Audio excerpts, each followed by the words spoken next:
ছোট লোকের বাচ্চা, তোর তো সাহস কম না, তুই আমাকে রাগ দেখাচ্ছিস? তুই আমার সম্পর্কে না জেনে আমার সাথে বেয়াদবি করেছিস। ওই দিন আমাকে বাজে কথা বলেছিস। জানিস আমি চাইলে তোকে এই কলেজ এবং শহর ছাড়া করতে পারি। ম্যাম, ওই দিনের কাজের জন্য আমি আমার ভুল স্বীকার করছি, তবুও আমায় এই কলেজ ছাড়া করবেন না। আমাকে যে নিজেকে প্রতিষ্ঠিত করতে হবে। ভবিষ্যতে আমি আর আপনার সাথে কখনো কোনো বেয়াদবি করব না ম্যাম। আপনি আমায় দয়া করুন।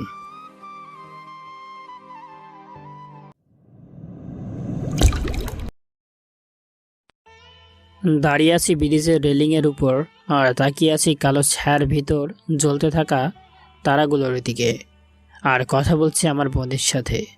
আপুরে, আমিও আসছি তোর কাছে। এতদিন আমি সবার অনেক অত্যাচার সহ্য করেছি, কিন্তু আর নয়। আমি সবার অত্যাচার, উপহাস, বাজে কথা শুনতে শুনতে আজ আমি বড্ড ক্লান্ত। তাই তো সব কিছু থেকে নিজেকে মুক্তি দিয়ে আমি আসছি তোর কাছে। আচ্ছা আপু, তুইও কি আমার সাথে খারাপ ব্যবহার করবি? তুইও কি আমার সবার মতো দোষী মনে করিস? আচ্ছা, আমার মৃত্যুর খবর যদি মা, বাবা, ভাই শোনে, তখন কি তারা কান্না করবে না খুশি হবে? আমার মৃত্যুর কথা শুনে মা, বাবা, ভাইয়ার চোখের কোনা ভিজে উঠবে না? মুখে হাসি ফুটে উঠবে। হয়তো কখনো বলবে না আমাদের একা করে কেন চলে গেলি। তবে আমার ভাবি আমার জন্য অনেক কান্না করবে, আমি নিশ্চিত। আপু আমি আসছি।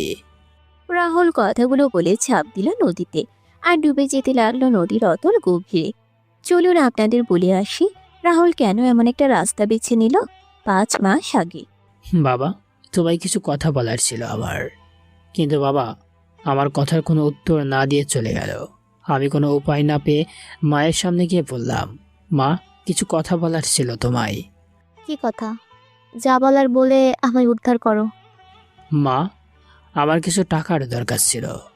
কলেজের ফি আর একটা সোয়েটার কিনতে হবে, খুব ঠান্ডা পড়েছে তো। তোর এসব ঢঙের কথা শোনার মতো আমার টাইম নেই।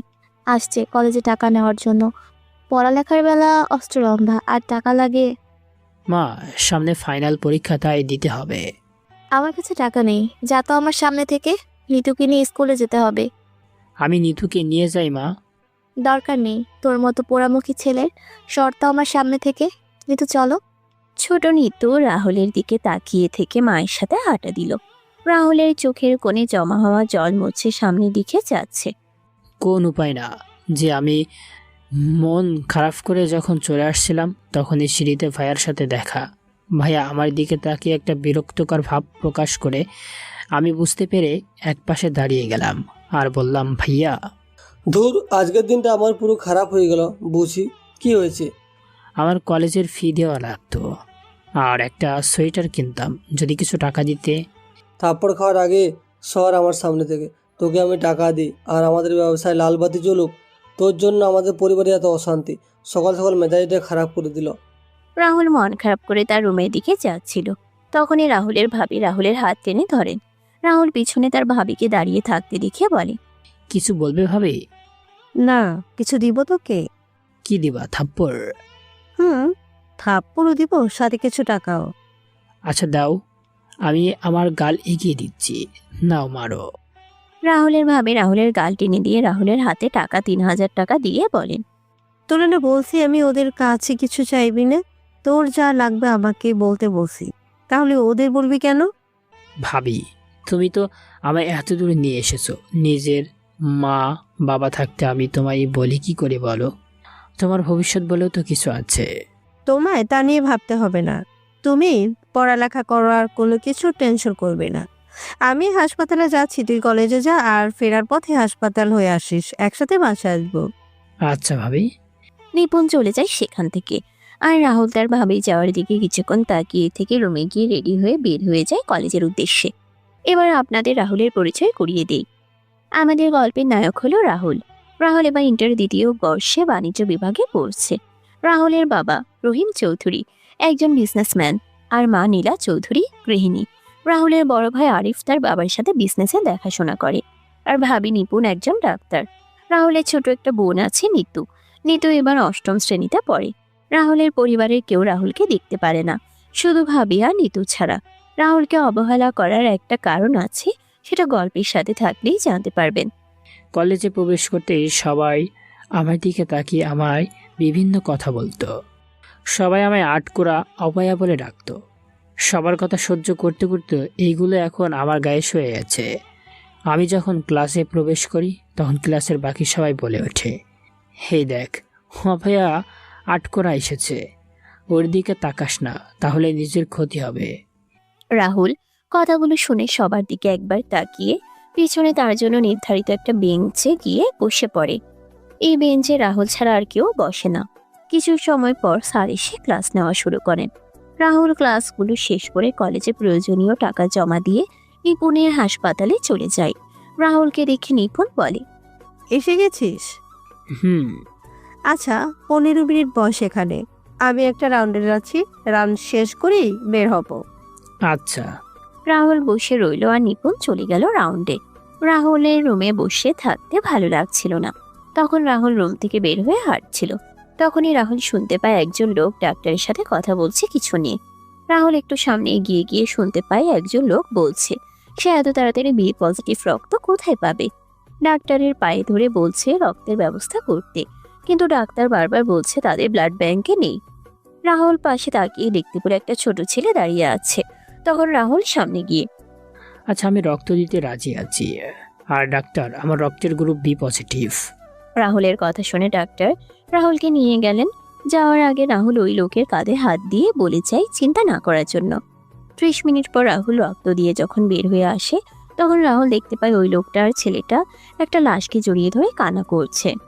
রাহুল পাশের নার্সকে জিজ্ঞেস করে জানতে পারে কিছুক্ষণ আগে হঠাৎ করে ওই মহিলার কিছু নিয়ে ওঠে আর তারপরে সে এই ত্রিভুবন ত্যাগ করে পরভুবনে পাড়ি দিয়েছে। রাহুল কথাগুলো শুনে সেখানেই দাঁড়িয়ে পড়ে। রাহুল তাকিয়ে আছে ছোট সেই ছেলেটার দিকে। তখন তার ভাই আর মা বাবার বলা কথাগুলো মনে পড়ে যায়। রাহুল সেখান থেকে বের হয়ে রাস্তা দিয়ে হাঁটছে আর চোখে জমা হওয়া জলগুলো মুছে সামনের দিকে এগিয়ে চলছে। এইদিকে নিপুণ রুমে এসে দেখতে পায় রাহুল রুমে নেই। তখন নার্সকে রাহুলের কথা বলে রাহুল 5 মিনিট আগে বের হয়ে গেছে। নিপুণও বের হয়ে যায় গাড়ি নিয়ে। কিছু দূর আসার পর দেখতে পাই রাহুল একটা গাছের নিচে বসে আছে। নিপুণ গাড়ি থেকে বের হয়ে রাহুলের কাছে গিয়ে বলে, কি রে, তোর কি হয়েছে? এ কি, তুই কান্না করছিস কেন? কি হলো বল, হাসপাতালে কেউ কিছু কি বলেছে? কি রে, বলবি তো? জানো ভাবি, মা বাবা আর ভাইয়া ঠিক বলে আমি সত্যি অপয়া, মুখ পড়া ছেলে। আমার স্পর্শ ভালো না। কেন, কি হয়েছে? ভাবি আজকে হাসপাতালে। তুই কান্না করছিস কেন? এতে তোর কি দোষ বল? ওনার আয়ু হয়তো ফুরিয়ে এসেছে তাই উনি মারা গেছেন। না ভাবি, উনি ভালো ছিলেন সম্পূর্ণ, কিন্তু আমি রক্ত দিয়ে বের হয়ে দেখতে পাই ওই বাচ্চা ছেলেটার জন্য আমার কষ্ট হচ্ছে। আমার জন্য ছেলেটা তার মাকে হারিয়েছে। আমি একটা ছেলের থেকে তার মাকে কেড়ে নিয়েছি। রাহুল, এগুলো ভুল ধারণা তোর। চল, আর কান্না করতে হবে না। একটা কথা মনে রাখবি, সৃষ্টিকে এই পৃথিবীতে যতদিনের আয়ু দিয়ে পাঠিয়েছেন সে ততদিন এই পৃথিবীতে বেঁচে থাকবেন, আর তারপর এই পৃথিবীর মায়া ত্যাগ করে পরপারে যেতে হবে। চল আমার সাথে। কোথায় যাবে? গেলেই দেখতে পাবি। রাহুলকে নিয়ে নিপুণ একটা কাপড়ের শোরুমে নিয়ে গেল। তারপর রাহুলের জন্য কিছু শীতের কাপড় কিনে নিয়ে বাসার দিকে পথ চলা শুরু করলো। রাহুল নিপুণকে এসব করার জন্য মানা করেছিল, কারণ বাসায় যখন সবাই জানতে পারবে নিপুণ এসব রাহুলকে কিনে দিয়েছে তখন সবাই নিপুণকে কথা শোনাবে। রাহুল নিপুণকে এইসব করার জন্য মানা করেছিল, কারণ বাসায় যখন সবাই জানতে পারবে নিপুণ এসব রাহুলকে কিনে দিয়েছে তখন সবাই নিপুণকে কথা শোনাবে। নিপুণ রাহুলের কোনো কথা শুনেনি। কিছু সময় পর রাহুল আর নিপুণ বাসায় চলে আসে। রাহুল আর নিপুণ বাসায় ঢুকে দেখতে পায় রাহুলের মা নিতু রাহুলের বসে আছেন ড্রয়িং রুমে। রাহুলের হাতে ব্যাগ দেখে নিতু দৌড়ে আসার ব্যাগগুলো নিয়ে দেখতে লাগে। নিতু সবকিছু দেখে বলে, ভাইয়া, আমার জন্য কিছু নিয়ে আসুনি? এনেছি। এনে চকলেটগুলো। আমার লক্ষ্মী ভাইয়া। তুই টাকা পেলি কোথায়? বোঝো না কোথায় পাবে, নিশ্চয়ই নিপুণের থেকে নিয়েছে। মা বাবা, রাহুল আমার কাছ থেকে টাকা চেয়ে নিইনি, আমি রাহুলকে দিয়েছি। সে তো নিতে চাইনি, কিন্তু আমি জোর করে দিয়েছি। আর রাহুল, এখানে দাঁড়িয়ে আছিস কেন? এই রুমে যা তোর, আমি খাবার নিয়ে আসছি। মায়ের চেয়ে মাসির দরদ বেশি। হ্যাঁ মা, মা যদি নিজের ছেলেকে সহ্য করতে না পারে তাহলে মাসির তো দরদ তো বেশিই হবে। রাহুল চলে যায় তার রুমে আর নিপুণ চলে যায় তার রুমে। কিছু সময় পর রাহুলের বাবার ফোন বেজে ওঠে। রাহুলের বাবা ফোন রিসিভ করে দাঁড়িয়ে যান আর বলেন, কি কবে আসবে তোর মেয়ে? ও পাশ থেকে কি বলছে শোনা যাচ্ছে না। রাহুলের বাবা ফোন রেখে রাহুলের মাকে বলেন, জাহিদ কল দিয়েছিল এখন। কি বললেন জাহিদ ভাই? তার মেয়ে দিয়া আমাদের এখানে বেড়াতে আসছে কিছুদিনের জন্য। তাহলে তো ভালোই, আসুক না। কালকে এয়ারপোর্ট থেকে নিয়ে আসতে হবে। কালকে রাশিয়ান কোম্পানির লোকিল এর সাথে আমাদের মিটিং। এই প্রজেক্টটা যদি পেয়ে যায় তাহলে আমরা দেশের নাম্বার 1 কোম্পানিতে পরিণত হব। আমি আর আরিফ এর জন্য কালকে সকালে বের হয়ে যাব, আর ড্রাইভার ও আমাদের সাথে থাকবে। তাহলে দিয়াকে কে নিয়ে আসবে? বাসায় তো একজন আছে, সে না হয় নিয়ে আসবে। কিন্তু যদি কিছু হবে না। পরের দিন সকালে রাহুল তার রুমে পড়ছিল। তখনই নিপুণ রাহুলের রুমে খাবার নিয়ে আসে। রাহুল খাবার খাচ্ছিল, তখন রাহুলের বাবা আর ভাই রাহুলের রুমে আসে আর বলে যায় এয়ারপোর্ট থেকে দিয়াকে নিয়ে আসতে। রাহুল কোনো কথা না বলে হ্যাঁ বোধক মাথা নাড়ালো। সবাই চলে গেল। রাহুল আবার পড়তে শুরু করে। তখন রাহুলের ফোন বেজে ওঠে। রাহুল ফোন রিসিভ করে হ্যালো বলতেই ওপাশ থেকে বলে, কিরে, কেমন আছিস? কে বলছেন? আরে আমায় ভুলে গেলি মনু? রবিন। কি খবর তোর? এই তো ভালো আছি, তুই কেমন আছিস? বিন্দাস আছি রে। অনেকদিন পর কথা হলো তোর সাথে।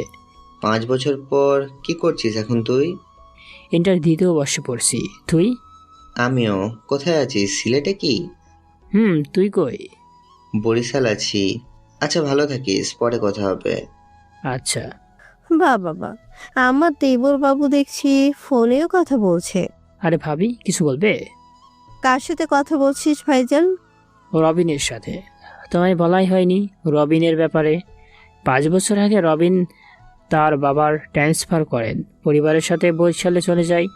রবিন কল দিয়েছিল, তার সাথে কথা বলছিলাম। ও আচ্ছা, শোন, আজকে এই কাপড়গুলো পরে যাবে। কেন ভাবি? আমি বলেছি তাই। ভাবি, আমি যেরকম আছি সেরকমই ভালো, এত ভালো পোশাক আমার জন্য না। যা বলেছি সেটাই করবি। আর তাছাড়া তোর হবু বউ আসছে। কি হবু বউ? কেন দিয়া? না ভাবি, আমি যতদিন না বাবা মায়ের কাছে ভালো হয়ে উঠি ততদিন এসব কথা চিন্তা করব না। আর দেয়ার কি খেয়ে দিয়ে কাজ নেই, আমায় বিয়ে করবে? কেন, আমার ভাই কোন দিক দিয়ে কম কি দেখতে? না ভাবি, নিতুকে আমি যেমন বোনের চোখে দেখি, দিয়াকেও তেমন দেখি। পণ্ডিতি বাদ দিয়ে রেডি হয়ে নেন, চলো। যথাজ্ঞা ম্যাডাম। ফাজিল।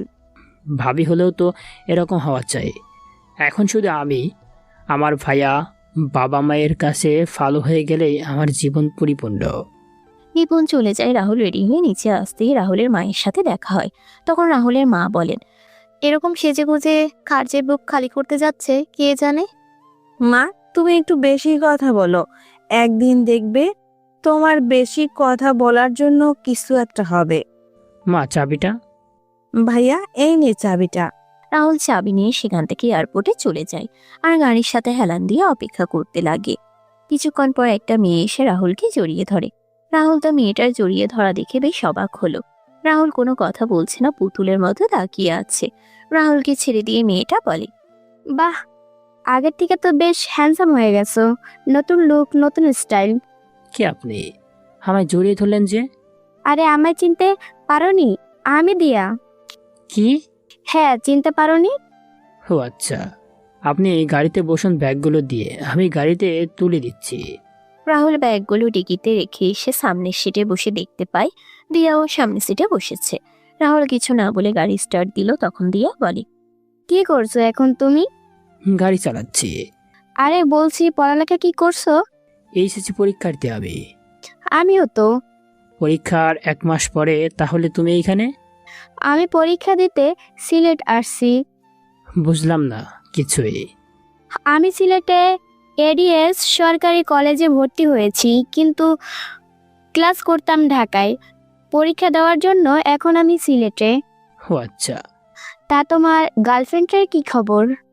এরকম প্যারা আমার নাই, আর তাছাড়া বাদ দিন। আচ্ছা, তুমি সেই কবে থেকে আমায় আপনি আপনি করে বলছো কেন? আমরা তো সমবয়সী। মেয়েদের সাথে আপনি করে কথা বলতে আমি পছন্দ করি। বাবা, তা তোমার বউকে আপনি করে বলবে নাকি? বললেও বলতে পারি। কিন্তু আমি মানব না তো। মানে কি বলছেন আপনি? বলছি তুমি আমায় আপনি করে বলতে পারবে না। নামুন গাড়ি থেকে। গাড়ি থেকে নামবো মানে? বাসায় চলে এসেছি তাই বলছি নামতে। ও আচ্ছা। দিয়া গাড়ি থেকে নেমে বাসার ভিতরে চলে যায়। রাহুল গাড়ি থেকে বাসার কাজের লোককে ব্যাগগুলো নিয়ে যেতে বলে গাড়ি পার্ক করে ভিতরে গিয়ে তার মায়ের সামনে চাবি রেখে চলে যায় তার রুমে। দুপুরবেলা সবাই যখন খাবার খাচ্ছিল তখন রাহুল তার খাবার নিয়ে চলে যাচ্ছিল। তখন দিয়া বলে, রাহুল, কি ব্যাপার? তুমি এখানে আমাদের সাথে বসে খাবার খাচ্ছ না কেন? আমি এই টিভির সামনে বসে খাবার খাই। ভাইয়া, আমিও তোমার সাথে বসে খাবো। আচ্ছা কোনো দরকার নেই, এমনি আমার সবকিছু হারিয়েছি তোর জন্য, এখন আমার মেয়েকে হারাতে পারবো না। মা, খাবার ঠান্ডা হয়ে যাচ্ছে, খেয়ে নি। রাহুল, যা তুই টিভি দেখে খাবার খেয়ে নে। আন্টি, এমন করে বলছো কেন? নিতু তো রাহুলের বোন, তো রাহুলের সাথে কথা বলবে না তো কার সাথে কথা বলবে? দিয়া, খাবার খেও না, পরে না হয় কথা বলা যাবে। রাহুল, তোর কিছু লাগবে? না ভাবি। রাহুল খাওয়া দাওয়া শেষ করে তার রুমে গিয়ে ঘুমিয়ে যায়। বিকেলে রাহুলের ফোনের শব্দে ঘুম ভেঙে যায়। রাহুল ফোন হাতে নিয়ে দেখতে পায় unknown number. Rahul call receive করতেই ওপাশ থেকে বলে ওঠে, কি জনাবের ঘুম হয়েছে কি? কে বলছেন আপনি? তোমার বউ বলছি। কি বলেন আপনি? বউ বলেছি, বউ। ফোন রাখলাম আমি। যত সব ফালতু। ফোন রাখলে এখন তোমার রুমে চলে আসবো কিন্তু, তাই আমি আসার আগে তুমি ছাদে চলে আসো। আজব তো, কে আপনি? ওই কুত্তা, আমি দিয়া বলছি, ছাদে আয়, কথা আছে। আপনি? হ্যাঁ, ছাদে আয়। পারবো না, রাখুন তো আপনি ফোন। ওই কুত্তা, আমি নিচে আসলে কিন্তু তোর খবর আছে বলে দিলাম। দিয়া কথাগুলো বলে ফোন কেটে দেয়। রাহুলও বিছানায় পড়েছিল, তখন রাহুল মনে মনে বলে, কি মেয়ে রে বাবা, এত দেখছি মারাত্মক ডেঞ্জারাস মেয়ে। কি করবে এখন? না, একবার যে দেখে আসি কি জন্য রেগেছে। রাহুল রুম থেকে বের হয়ে ছাদে গিয়ে দেখতে পায় দিয়া ছাদে পায়চারি করছে।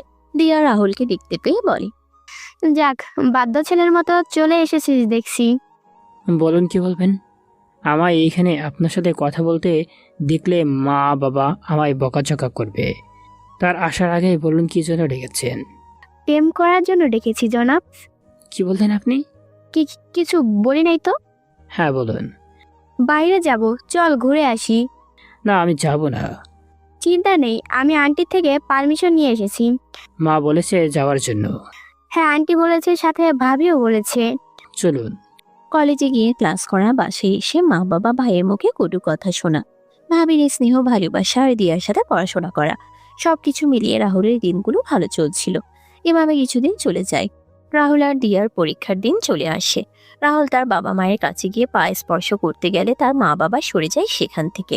রাহুল তার ভাইয়ের দিকে এগিয়ে যেতে গেলে তার ভাইয়া চলে যায়। রাহুল উপরের দিকে তাকিয়ে একটা হাসি হেসে ভাবির কাছে গিয়ে ভাবির পায়ে স্পর্শ করতে গেলে ভাবি রাহুলকে থামিয়ে দিয়ে বলেন, আমি আশীর্বাদ করি ভাই, তোর পরীক্ষা যেন ভালো হয় এবং তুই যে মানুষের মতো মানুষ হতে পারিস। পোড়ামুখ ছেলে আবার মানুষ হবে? বৌমা, এসব কথা অপয়া ছেলেদের জন্য না, এগুলোর যোগ্য মানুষকে বলতে হয়। মা, রিপন যখন কিছু বলতে যাবে তখন দিয়া নিচে এসে রাহুলের মা আর বাবার পায়ে স্পর্শ করে বলে, আঙ্কেল আন্টি, আমায় তোমরা আশীর্বাদ করো, আমি যেন ভালো করে পরীক্ষা দিতে পারি। চিন্তা করিস না মা, তোর পরীক্ষা ভালোই হবে। তোর পরীক্ষা নিশ্চয়ই ভালো হবে, অপয়া পোড়ামুখদের পরীক্ষা কখনো ভালো হয় না। রাহুল তার মা আর বাবার কথা শুনে চোখের কোণে জল এসে জমা হয়ে রাহুল চোখের জল মুছে বাইরে চলে যায়। কিছুক্ষণ পর দিয়া বাইরে চলে আসে। তারপর রাহুল একটা সিএনজি নিয়ে চলে যায় কলেজে। এভাবে শেষ হয়ে যায় এক এক করে সকল পরীক্ষা। রাহুল পরীক্ষার হল থেকে বের হয়ে বসেছিল, তখন দিয়া এসে রাহুলকে বলে, রাহুল, আজকে বিকেলে ছাদে আসিস তো, কেন? দরকার আছে, তাই আসতে বলেছি তোকে। আচ্ছা, বাসায় চলুন এখন। রাহুল আর দিয়া বাসায় চলে আসে। বিকেলবেলা রাহুল ঘুমিয়েছিল, তখনই রাহুলের ফোন বেজে ওঠে। রাহুল ফোনের স্ক্রিনে তাকিয়ে দেখতে পায় দিয়ার নাম্বার। তখন রাহুলের মনে পড়ে দিয়া বলেছিল ছাদে যাওয়ার জন্য। রাহুল ফোন রিসিভ করে বলে ওঠে, হ্যালো। ওই হাদারাম গরু কুত্তা শুয়োর, কি বলেছিলাম মনে নেই তোর? এই তো আমি আসছি, 1 মিনিট। রুম থেকে বের হতেই সামনে ভাবিকে দেখতে পেলাম। তখনই ভাবি বলে, কুত্তা হারামজাদা, কোথায় যাচ্ছ? ছাদে নাকি? ওয়েট ওয়েট, তুমি জানলে কি করে? আমি একা না, পাশের ছাদে থাকা সবাই শুনেছে। বেশি বকবক না করে এখন উপরে যাও, তা না হলে আরো কি কি বলবে। যাচ্ছি। By the way, best of luck. কিন্তু কেন ভাবি? সেটা না হয় ছাদে গেলেই জানতে পারবে। রাহুল মাথা চুলকাতে চুলকাতে ছাদে চলে যায়। রাহুল ছাদে গিয়ে দেখতে পায় দিয়া রাগী চোখে ছাদের দরজার দিকে তাকিয়ে আছে। রাহুল দিয়ার এমন রাগী চেহারার দিকে তাকিয়ে ভয়ে ভয়ে দিয়ার সামনে যায়। দিয়া রাহুলকে দেখতে পেয়ে বলে ওঠে, চোখ বন্ধ কর। কেন? চোখ বন্ধ করতে বলেছি না? উফ, এত কথা বলিস কেন? আচ্ছা, করলাম। দিয়া রাহুলের কথা শুনে চোখ বন্ধ করে দাঁড়ায়। তখন দিয়া তার পেছন থেকে ফুল বের করে। রাহুলকে চোখ খুলতে বলে দিয়া বলা শুরু করে, আমি তোমার সঙ্গে তোমার জগতে চিরকালের জন্য থেকে যেতে চাই। আমার দুনিয়ায় শুধুমাত্র তোমার অস্তিত্ব রয়েছে। তোমার মুখে হাসি ফোটানোর জন্য সমস্ত কিছু করতে রাজি আছি আমি। এই খোলা আকাশের, এই দিনের আলোয় আলোকিত সকালের সামনে বলতে আমি লজ্জা করছি না যে আমি তোমার ভালোবাসার জন্য উন্মাদ। I love you, Rahul. Diya চোখ বন্ধ করে এক নিঃশ্বাসে কথাগুলো বলে রাহুলের কোনো রেসপন্স না পেয়ে অল্প কিছু সময় ধীরে ধীরে চোখ খুলে সামনের দিকে তাকায়। তখন দিয়া দেখতে পায় রাহুল সেখান থেকে সরে গিয়ে ছাদের এক পাশে দাঁড়িয়ে আছে। দিয়া সেখান থেকে উঠে রাহুলের পাশে গিয়ে বলে, কি হলো, তুমি ওইখান থেকে এখানে চলে এলে যে? কোনো উত্তরও দিলে না যে? দেখুন, আপনি ভুল করছেন। আপনি মনে মনে যা চিন্তা করছেন সেটা কোনোদিনও সম্ভব না। মানে রাহুল, কি বলছো কি তুমি? হ্যাঁ, আমি ঠিকই বলছি। আপনার মাথায় যা ঘুরছে সেটা মাথা থেকে ঝেড়ে ফেলে দিন, এতে ভালো হবে। রাহুল, আমি তোমার সত্যিই ভালোবাসি, তুমি কেন বুঝতে পারছো না? আমি বুঝতেও চাই না কখনো। দেখুন, আমি আমার পরিবারের কাছে একজন খারাপ ছেলে, একজন খুনি, একজন অপয়া। আমি আমার মা বাবার কাছে খারাপ হয়ে গেছি। এখন নিজেকে তাদের কাছে যোগ্য হওয়ার চেষ্টা করছি। আমি আমার মা বাবা কষ্ট পাবে এমন কোনো কাজ করব না। রাহুল, তুমি নিজেই তো বলেছো তোমার মা বাবা তোমায় দেখতে পারে না, তাহলে তুমি কেন তাদের নিয়ে ভাবছো? আমি ভাবছি কারণ তারা আমার মা বাবা। এমন মা বাবা থাকার চেয়ে না থাকাই ভালো, যে মা বাবা নিজের ছেলেকে দেখতে পারে না, নিজের ছেলের সাথে অমানুষের মতো আচরণ করে। তোমার তো সাহস কম না? তুমি আমার মা বাবাকে নিয়ে কথা বলছো? তুমি জানো আমি এখানে দাঁড়িয়ে আছি কেন? আরে, আমার মা আমাকে 10 মাস 10 দিন তার গর্ভে রেখে বড় করেছে। আর আমি এই পৃথিবীতে এসেছি, আলো বাতাস পেয়েছি সে মায়ের জন্য, যে মা আমায় 10 মাস 10 দিন গর্ভে ধারণ করেছিল। আর তুমি তার মৃত্যুর কামনা করছো? আরে, তুমি আমার বাবার মৃত্যু কামনা করেছো। আমি এত বড় হয়েছি, যেই বাবা আমায় হাত ধরে হাঁটায় শিখিয়েছিল, আর তুমি তাদের মৃত্যু কামনা করছো। এখনো তো তারা কোনো ভুলের জর্জরিত, তাই আমার সাথে খারাপ ব্যবহার করছে। যে সময় বাবা মায়ের ভুল ভেঙে যাবে তখনই ঠিক আমায় বুকে টেনে নিবে, এটা আমার বিশ্বাস। আমি জানি সৃষ্টিকর্তা কাউকে নিরাশ করেন না, আমাকেও করবেন না। তুমি আমার বাবার বন্ধুর মেয়ে, তুমি আমাদের অতিথি, অতিথির মতো থাকো, কোনো কথা বলবে না। আমি তোমায় আমার বোনের চোখে দেখি, আর তুমি যদি আমার বোন হয়ে থাকতে চাও তাহলে থাকো, না হলে যেতে পারো। আমার কথায় কোনো কষ্ট পেলে আমায় ক্ষমা করে দিবেন। রাহুল কথাগুলো বলি সেখান থেকে চলে যায়। আর রাহুলের মা ছাদের এক পাশে দাঁড়িয়ে ছেলের বলা কথাগুলো শুনছিলেন। রাহুলের মা সব শুনে বুঝতে পারেন তারা রাহুলের সাথে এত বাজে ব্যবহার করার পরও রাহুলের কোনো অভিযোগ নেই তাদের প্রতি। রাহুলের মা চোখের জল মুছে নিচে নেমে আসেন। দিয়া গালে হাত দিয়ে দাঁড়িয়েছিল। পরের দিন রাহুল তার রুমে বসেছিল, তখন নিপুণ আসে রাহুলের রুমে। নিপুণ বলে, রাহুল, কি করছিস তুই? এই তো ভাবে বসে আছি, কিছু বলবে? হ্যাঁ, আমি কয়েকদিনের জন্য বাসায় যাবো, তুইও চল। না ভাবি, আমি বাসায় আছি, বাবার শরীর ভালো না, ভাইয়াও তো অফিসে থাকে, মা পারবে না একা সব কিছু। কিন্তু ভাবি, তুমি চিন্তা করো না তো, তুমি যাও বাড়ি থেকে ঘুরে আসো। তোমার এই সময়ে আঙ্কেল আর আন্টিদের সাথে থাকাই ভালো। আচ্ছা ভাই, সাবধানে থাকবে। কেউ কিছু বললে চুপ করে থাকবি না, সাথে সাথেই উত্তর দিবি। ওকে ডাক্তার আফা। ফাজিল। Bye bye. আপনার বলা হয়নি ভাবি? ভাবি কনসেপ্ট করেছে 3 মাসের অন্তঃসত্ত্বা, তাই ভাবিকে তার বাড়িতে গিয়ে কয়েকদিন থাকতে বলেছে তার বাবা মা। রাতের বেলা রাহুল যখন তার রুমে বসেছিল তখন রাহুলের রুমে খাবার নিয়ে কেউ প্রবেশ করে। তখন রাহুল তার রুমে বসে পরীক্ষার প্রশ্নগুলো দেখছিল। রাহুল তার রুমে কার উপস্থিতি বুঝতে পেরে পিছন ফিরে তাকায়। রাহুল দেখতে পায় তার মা খাবার হাতে রুমে দাঁড়িয়ে আছেন। রাহুল খুশি হয়ে তার মায়ের দিকে এগিয়ে গিয়েও এগুলো না। রাহুলের মা রাহুলের দিকে তাকিয়ে বুঝতে পারলেন রাহুল কেন হাসলো না। রাহুলের মা বলেন, খাবারটা খেয়ে আমায় উদ্ধার করো নবাব সাহেব। আচ্ছা মা, রেখে যাও, আমি খেয়ে নিব। হ্যাঁ, খেয়ে নাও। রাহুলের মা চলে গেলে রাহুল খাবার খেয়ে ঘুমিয়ে পড়ে। কয়েকদিন ধরে রাহুল একটা জিনিস লক্ষ্য করলো, রাহুলের মা রাহুলের সাথে আগের মতো খারাপ ব্যবহার করে না। আর নিতুকে রাহুলের সাথে কথা বলতে দেখেও কিছু বলে না। রাহুলও মনে মনে অনেক খুশি ছিল যে তার মা তার সাথে ভালো ব্যবহার করছে। দিয়া রাহুলকে আর ওই দিনের পর ভালোবাসার কথা বলেনি। দিয়া রাহুলের সাথে ভাই বোনের মতো ব্যবহার করে। একদিন রাহুলের মা বাবা আর ভাই নিপুণকে নিয়ে আসার জন্য নিপুণের বাসায় চলে যায়। রাহুল, দিয়া আর নিতু কথা বলতে বলতে সিঁড়ি বেয়ে নিচে নামছিল। হঠাৎ করে নিতু পা পিছলিয়ে পড়ে যায়, সাথে সাথে নিতুর মাথা ফেটে রক্ত বের হয়ে আর অজ্ঞান হয়ে যায়। রাহুল আর দিয়া নিতুকে তুলে নিয়ে নিতুর রুমে চলে যায়। রাহুল নিতুর মাথার রক্ত মুছে দিচ্ছে আর বলছে, বোন, এই বোন, চোখ খোল না। এই বোন, কথা বল।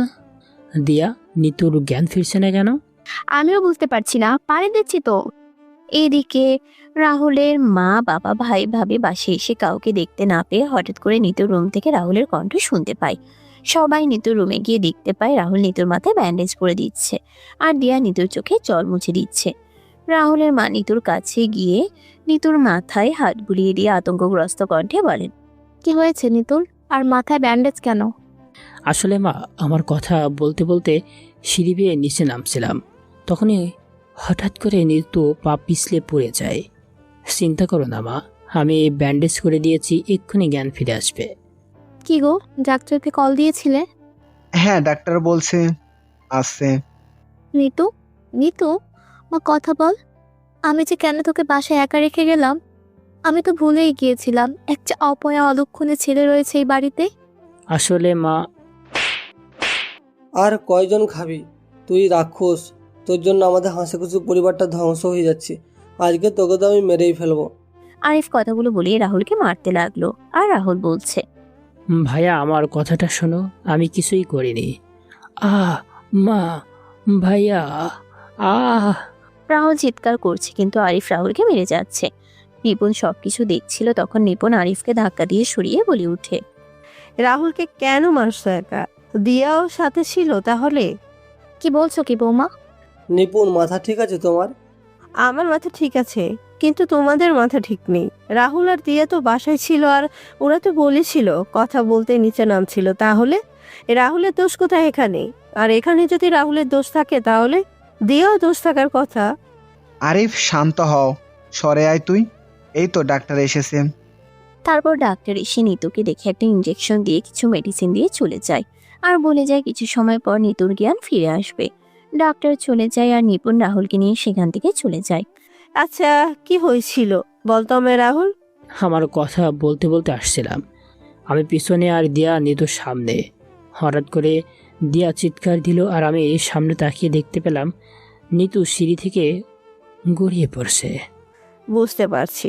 আচ্ছা, রুমে গিয়ে রেস্ট নে আর একটা ব্যথার মেডিসিন খেয়ে নিস। আচ্ছা ভাবি। রাতের বেলা নিতুর জ্ঞান ফিরে। সবাই নিতুর সাথে কথা বলছিল আর রাহুল আড়াল থেকে দাঁড়িয়ে নিতুকে দেখছিল। সবাই রুম থেকে বের হয়ে যাওয়ার পর রাহুল গিয়ে নিতুর পাশে বসে আর বলে, কেমন লাগছে এখন তোর নিতু? ভালো ভাইয়া। বেশি ব্যথা করছে কি? অল্প একটু করছে ভাইয়া।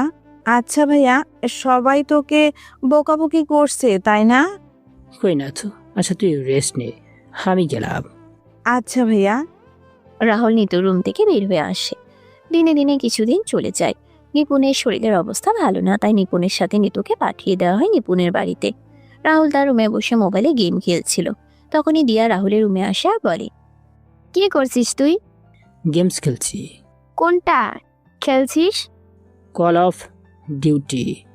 ও, ভালোই হলো। কেন? আমি ফোনের স্ক্রিনে তাকিয়ে বললাম, আমি গেমস খেলার সময় ফোনের স্ক্রিন থেকে চোখ সরায় না। বুঝতে পারবি একটু পরে। কি বুঝবো? আজকে কি স্পেশাল কোনো কিছু আছে? অনেক স্পেশাল খাবার আছে।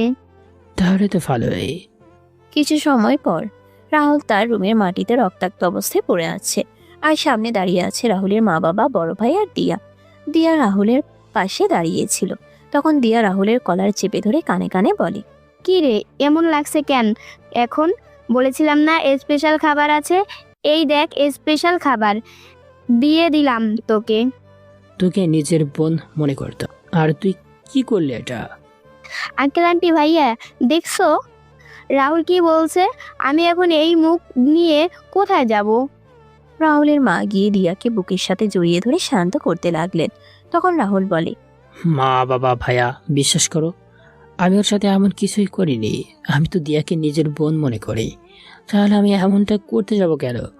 তোর মতো কুলাঙ্গার ছেলে জন্ম দেওয়াই আমার সবচেয়ে বড় ভুল ছিল, যার মাসুদ আমি তোর জন্মের পর থেকে পেয়ে আসছি, আর পেয়েও যাব। মা, আর কোনো কথা বলবি না তুই।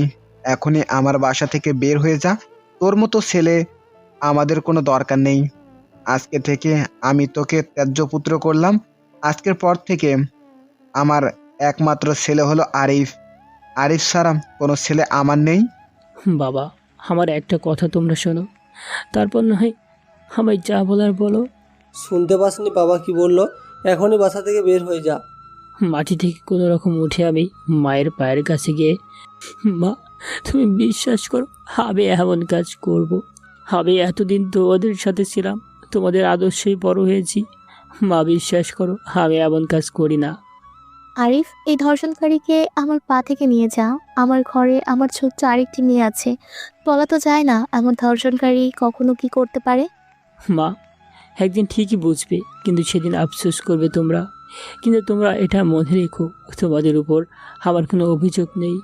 দিয়া সৃষ্টিকর্তার নামে কেউ একজন উপরে আছেন। সবাইকে মিথ্যা বললেও তাকে কেউ মিথ্যা বলতে পারে না। যে যার যার পাপের শাস্তি এই পৃথিবীতে পাবে, এটাই কিন্তু বিধির বিধান। আরিফ, নিয়ে যাই কুলাঙ্গারকে। রাহুলের মায়ের কথা শুনে রাহুলের বড় ভাই রাহুলকে টেনে হিঁচড়ে বাসা থেকে বের করে গেটের বাইরে বের করে দিল। রাহুল তার ভাইয়ের পা জড়িয়ে ধরেছিল, কিন্তু আরিফ রাহুলকে লাথি দিয়ে ফেলে দিয়ে বলে, এই বাড়ির ধারে কাছেও যেন তোকে না দেখি। রাহুল মাথা নিচু করে কান্না করছে। রাহুলের হাত পা ফেটে মাথা থেকে রক্ত পড়ছে। রাহুল কি করবে বুঝতে পারছে না। কোনো উপায় না পেয়ে রাহুল একটা ব্রিজের সামনে এসে দাঁড়ায়, আর আকাশের অন্ধকারাচ্ছন্ন তারাদের দিকে তাকিয়ে আছে। হায়রে জীবন, নিজের মা বাবাও আমায় বিশ্বাস করে না, নিজের বড় ভাইও আমায় দূরে ঠেলে দিল। আমাকে চলে যেতে হবে এই নিষ্ঠুরতম মানুষের পৃথিবী ছেড়ে, যেখানে এরকম কিছু থাকবে না। আমায় ছাড়া যদি সবাই ভালো থাকে, তাহলে থাকুক না। আমি কেন তাদের অসুবিধার কারণ হব? 7 বছর পর এবার চলুন আমরা ঘুরে আসি আমার বাড়ি থেকে।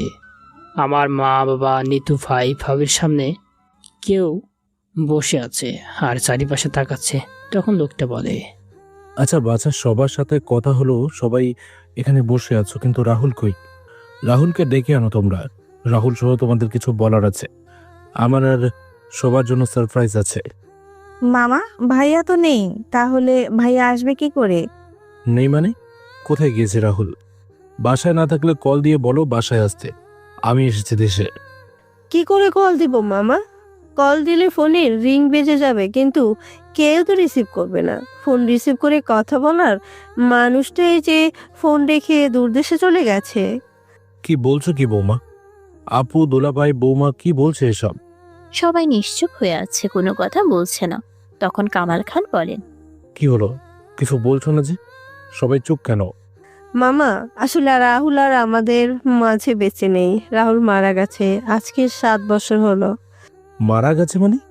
আমায় তো কিছু বলনি তোমরা। নিপুণ, কি হয়েছিল রাহুলের? আসলে মামা, আমি তখন আমার বাবার বাসায় ছিলাম। তারপর ফোন পেয়ে এখানে আসি, আর এখানে এসে জানতে পারি হঠাৎ একদিন পুলিশ একটি অর্ধগলিত লাশ নিয়ে বাড়িতে আসে আর বলে রাসের সাথে মানিব্যাগ থেকে একটা আইডি কার্ড পেয়েছে, যার নাম রাহুল। একদিক দিয়ে ভালোই হয়েছে, রাহুল মারা গেছে, না হলে আরো কষ্ট পেয়ে মরতে হতো। ছেলেটা তার জীবনে যে অবহেলা পেয়েছে, বেঁচে থাকলে হয়তো আরো বেশি কষ্ট অবহেলা পেতে হতো। কষ্ট পেয়ে মরতে হতো মানে? মামা, বড় আপুর মৃত্যুর জন্য সবাই রাহুলকে অপবাদ করত, মারধর করত। আমার শ্বশুর শাশুড়ি তো তার ছেলেকে অপয়া মুখ পোড়া আর কত কিছুই বলে অপমান করত। আর আমার স্বামী তো উঠতে বসতে রাহুলকে মারধর করত। আমি এদের না দেখলে বিশ্বাস করতে পারতাম না একজন বাবা মা ভাই কতটা অমানুষ হতে পারে। নিপার মৃত্যু হয়েছে মানে? আপু, দুলাভাই, তোমরা নিপার লাশ পেয়েছো কি কখনো? মেয়ের লাশ পাবো কি করে বল? মেয়ের লাশটা যে নদীর স্রোতের সাথে ভেসে গেছে। ওই দিন যদি ওই পুরোমুখ ছেলেটার সাথে না যেত, তাহলে হয়তো আমার বড় মেয়েটাকে হারাতে হতো না। আচ্ছা, নিপা, নিপা, ভেতরে এতরা। কামাল খানের মুখে নিপা নাম শুনে সবাই বেশ অবাক হয়ে যায়। সবাই কামাল খানের দিকে এবং সদর দরজা দিকে তাকাচ্ছে। কিছু সময় পর সবাই দেখতে পায় নিপা চোখে জল মুছতে মুছতে তার মামিও কয়েকজন ভিতরে প্রবেশ করে। নিপা চোখে জল মুছে তার মামার সামনে এসে দাঁড়ায়। তখন রাহুলের মা বলেন, মাই, এ তো আমাদের নিপা। হ্যাঁ, আমাদের নিপা। মারে, তুই বেঁচে আছিস? কথাটা বলে রাহুলের মা বাবা যখন নিপার সামনে এসে নিপাকে জড়িয়ে ধরবে, তখন নিপা তাদের হাতের ইশারায় থামিয়ে দিয়ে বলে, কে আপনারা? আমি আপনাদের চিনি না। মামা, চলো এখান থেকে। মা, তুই কি বলছিস এসব? আমরা তোর বাবা মা, আমাদের চিনতে পারছিস না তুই? কেন? কোনো খুনিদের সাথে আমার কোনো সম্পর্ক নেই। আমি এসেছিলাম আমার ভাইয়ের সাথে দেখা করার জন্য, কিন্তু আমার ভাই যখন এখানে নেই, তখন এখানে থেকে আমার কোনো লাভ নেই। আপু কি বলছিস এসব? এটা তো তোর বাড়ি, এই বাড়ি ছেড়ে কোথায় যাবি তুই? তোমাদের মতো খুনির সাথে আমার কোনো সম্পর্ক নেই। এই বাড়ি আমার না। যে বাড়িতে তোমাদের মতো খুনিরা বাস করে, সেই বাড়ি কখনো আমার হতে পারে না। নিপা, শান্ত হ তুই মা। মামা, এরা তিনজনে মিলে আমার ভাইটাকে মেরে ফেলেছে। আমি কি করে শান্ত হব? তুমি বলতে পারো মামা, যে ভাইয়ের কারণে আমি এখনো এই পৃথিবীতে বেঁচে আছি, আজ সেই ভাই এই পৃথিবীতে বেঁচে নেই। আমি সবাইকে বলেছিলাম রাহুলের কথাগুলো শোনার জন্য, কিন্তু রাহুলের কথাগুলো শুনিনি। উল্টো রাহুলকে অপমান করতে এরা। ছেলেটাকে বিনা দোষে ছোটবেলা থেকে অবহেলা অপমান করে এসেছে সবাই। একটা বাইরের মেয়ের কথা শুনে রাহুলকে আঘাত করে রক্তাক্ত অবস্থায় বাসা থেকে বের করে দিয়েছে এরা। তুমি কে? আপু, আমি আপনার ছোট ভাই আরিফের স্ত্রী। সত্যি একজন মা যে এত পাষাণ হতে পারে, সেটা আমি তোমায় না দেখলে বুঝতেই পারতাম না। যে ছেলেকে 10 মাস 10 দিন নিজের শরীরে বহন করলে, সেই ছেলের সাথে অমানুষের মতো ব্যবহার করলে তুমি। ছি মা, ছি। রাহুলের মা বাবা মাথা নিচু করে বসে আছেন, কোনো কথা বুঝছেন না। নিপা আবার বলে ওঠে, মামা, তুমি এখানে থাকবে এখনো? আমি গেলাম, তুমি আসো। মা, তুই আমাদের ছেড়ে যাস না। তোকে এতদিন পরে ফিরে পেয়েছি, তোকে আর হারাতে দিব না। আমাকে এখানে রাখতে হলে আমার ভাইকে ফিরিয়ে আনতে হবে আপনার। পারবেন আনতে আপনি? জানি পারবেন না, তাই আমাকে আটকে রাখার কোনো বৃথা চেষ্টা করবেন না আপনি। আসি আমি। নিপা বের হয়ে চলে যায় বাসা থেকে। রাহুলের মা বসে পড়েন মাটিতে আর কান্না করতে থাকেন। কিছু সময় পর কামাল খান সবাইকে নিয়ে বাসায় ফিরে আসেন। রাতের বেলা নিপা ব্যালকনিতে রাহুলের ছোটবেলার ছবির দিকে তাকিয়ে আছে আর বলছে, আমাকে একা করে চলে গেলি ভাই? রাহুল, তুই না ছোটবেলায় আমায় বলতি? আপু, তুই তোর হাতের মুঠোয় আমার একটা আঙুল ধরে আমায় পৃথিবী ঘুরিয়ে দেখাবি? ভাই, তুই আমায় একা রেখে চলে গেলি পৃথিবী ছেড়ে। আমি তোর জন্য কিছুই করতে পারিনি রে, বড় বোন হয়ে। কিন্তু তুই ছোট ভাই হয়ে আমার জন্য অনেক কিছু করেছিস। ভাই, আয় না তুই ফিরে। আমি যে তোকে খুব মিস করছি রে ভাই। এদিকে রিমি তার বান্ধবী জুইকে বলছে, কি ব্যাপার? কয়েকদিন যাবত ওই ছেলেটাকে কলেজে দেখতে পাচ্ছি না কেন? কার কথা বলছিস? আরে ওই যে একটা ছেলে খাবার ডেলিভারি দিয়ে যায় আমাদের বাসায় এসে। হঠাৎ করে ছেলেটার খোঁজ করছিস কেন? প্রয়োজন তো আছেই। এইদিকে রবিন ঘুম থেকে উঠে বলছে, রাজ, এই রাজ, আর কত ঘুমাবি? ওঠ এবার। হ্যাঁ বল। ওঠ তাড়াতাড়ি, 9:30 বাজে। আজকে স্যার বলেছিল 10টার আগে অফিসে গিয়ে তার সাথে কাজে যাওয়ার আগে দেখা করার জন্য। হ্যাঁ উঠছি। ওই শালার বইরারে যদি পাইতাম তাহলে। হয়েছে, আর কথা কইতে হইব না মনু। আচ্ছা মনু, মই এখন আইতাছি। রাজ ফ্রেশ হয়ে এসে দুইজনে নাস্তা করে বের হয়ে যায় অফিসের উদ্দেশ্যে। রাজ আর রবিন অফিসে এসে স্যারের সাথে দেখা করে এসে দুজনেই বসে থাকে অর্ডার আসার জন্য। তখন রবিন বলে, কয়েকদিন ধরে আমাদের কলেজে যা হচ্ছে না, আর কয়েকদিন পরই কলেজের দ্বিতীয় বর্ষের ফাইনাল পরীক্ষা। কি করব কিছু বুঝতে পারছি না। চিন্তা করিস না, কালকে যাব। যত তাড়াতাড়ি সম্ভব নোট সংগ্রহ করে পড়া শুরু করে দিতে হবে রে। হ্যাঁ রে বল্টু। ঢং করবি না শালা। আচ্ছা, আমার ফুল হয়েছে। আচ্ছা, তোকে দেখছি ওই সবুজ বাগের রাস্তার ধারে 3তলা বাসায় ডেলিভারি দিতে দেখা যায়। কাহিনী কি বলতো? বন্ধু কি আর কমুক? বল কি হয়েছে? ভাই আর বলিস না, এক বদমেজাজি মেয়ের খাবার অর্ডার করে আর অফিসে ফোন দিয়ে বলে আমাকে খাবার ডেলিভারি করার জন্য। কেন? ভাই সে অনেক কথা রে। আজকে শুক্রবার, তেমন কাজ নেই, বল কি কাহিনী। মনে পড়ে তোর 1 মাস আগে আমরা একটা রাস্তা দিয়ে আসছিলাম, তখন কয়েকটা মেয়ে বসেছিল আর আমাদের নিয়ে হাসাহাসি করে কথা বলছিল। তখন তুই আমি রেগে মেয়েদেরকে বিভিন্ন কথা বলি, তখন একটা মেয়ের সাথে ঝগড়া করি। হ্যাঁ মনে আছে তো। আচ্ছা একটু ক্লিয়ার করে বল তো মামা আমায় সব কিছু। রাজ বলে, শোন তাহলে। 1 মাস আগে। এই বদমাজাজি কথাটা কে বলেছে? কেন? বলতে বলছি তোদের। রবিন চল তো, এখান থেকে কোনো লাভ নেই। ওই আমার কথার উত্তর না দিয়ে এখান থেকে তোরা যেতে পারবি না। শুধু শুধু ঝামেলা করছেন কেন বলুন তো? ঝামেলা কি আমি করছি? রবিন চল তো, এই বিয়াদব বদমেজাজি মেয়ের সাথে কথা বলে লাভ নেই। এই এই দূর যা। রাজ আর রবিন সেখান থেকে চলে আসে। পরের দিন সকালে রাজ কলেজ থেকে ফিরে কাজে লেগে যায়। তখন একটা খাবারের অর্ডার আসে। রাজ খাবারের অর্ডারটা নিয়ে চলে যায় ডেলিভারি দিতে। রাজ একটা বাসার সামনে এসে বেল দিল। কিছু সময় পর কেউ একজন দরজা খুলে দিল। রাজ তার ব্যাগ থেকে খাবার বের করতে করতে বলল, স্যার এই নিন আপনার অর্ডার করা খাবার। চোখের কি মাথা খেয়েছেন? বদমেজাজি। সরি, কিন্তু এখানে তো আরমান শিকদারের নাম লেখা। উনি আমার বাবা। আচ্ছা খাবারগুলো দে। এ নিন। কিছু সময় পর রাজ টাকা নিয়ে সেখান থেকে চলে আসে। পরের দিন সকালে রাজকে তার অফিস থেকে কল দিয়ে বলে তাকে একটা অর্ডার দেওয়া হয়েছে এবং মোবাইল নাম্বার ও ঠিকানা বলে দেওয়া হয়। রাজ খাবার পিক করে অফিস থেকে দেওয়া ঠিকানায় চলে যায়। রাজ সেখানে গিয়ে দেখতে পায় একটা নির্জন রাস্তা, কেউ নেই। রাজ তখন ফোন বের করে ও মোবাইল নাম্বারে কল দিল। হ্যালো। কে বলছেন? হ্যালো ম্যাম, আপনার একটা খাবারের অর্ডার ছিল। আমি খাবার নিয়ে আপনার দেওয়ার ঠিকানায় চলে এসেছি। ও আমি তো ওই জায়গায় চলে এসেছি। আচ্ছা আপনি এক কাজ করুন, আমি হাতেমবাগ পয়েন্টে আছি, আপনি এখানে চলে আসুন। আচ্ছা।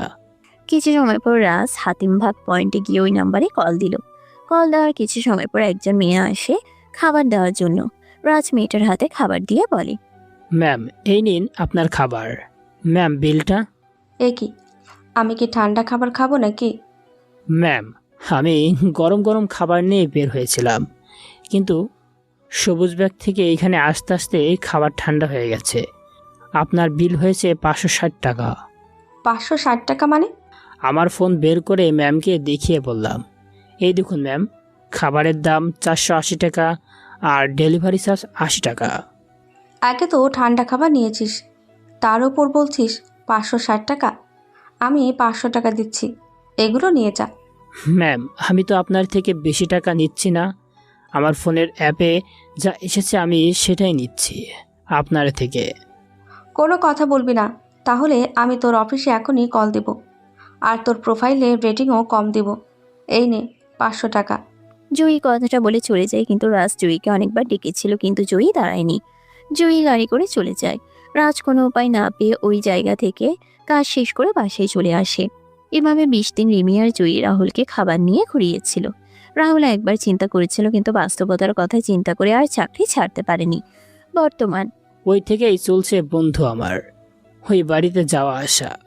বন্ধু তোকে একটা কথা বলা হয়নি রে। কি কথা? ওই মেয়ে কিন্তু আমাদের সাথে পড়ে, আমার কলেজ এবং একই ডিপার্টমেন্টে। কি? হ্যাঁ রে, আমি সেদিন কিছু কাজে কলেজে গিয়েছিলাম, তখন দেখেছি। তাহলে আমি শেষ বন্ধু। ওই মেয়ের বাবা হলো আমাদের এলাকার কাউন্সিলর। আর কোনো কিছু বাকি আছে? না, আজকের জন্য সংবাদ এটুকুই। আচ্ছা, পরে কথা হবে, অর্ডার চলে এসেছে। বাই। রাজ চলে যায় রাজের কাছে আর রবিন চলে যায় রবিনের কাছে। পরের দিন সকালে রাজ আর রবিন কলেজে চলে যায়।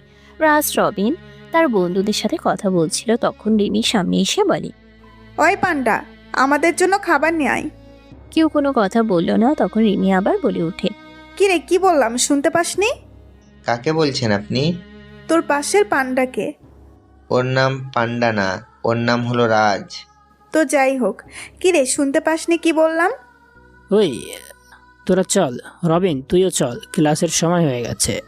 রাজ উঠে কয়েক পা এগুতেই রিমি রাজের কলার চেপে ধরে বলে, তুই আমার কথা অমান্য করার সাহস পেলি কোথা থেকে?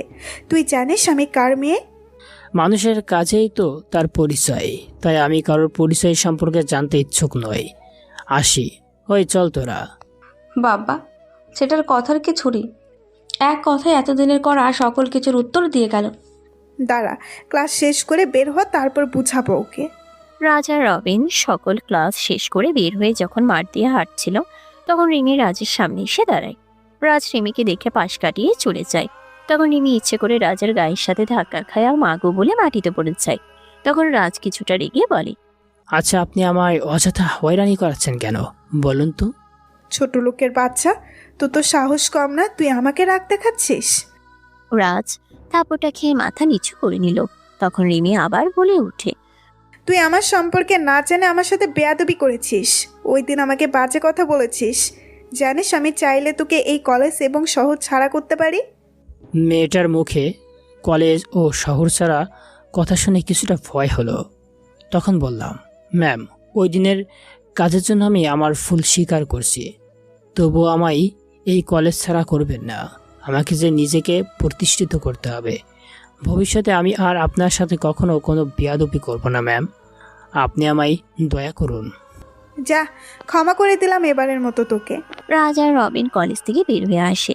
রাজ আর রবিন বাসায় এসে খাওয়া দাওয়া শেষ করে কাজের উদ্দেশ্যে বের হয়।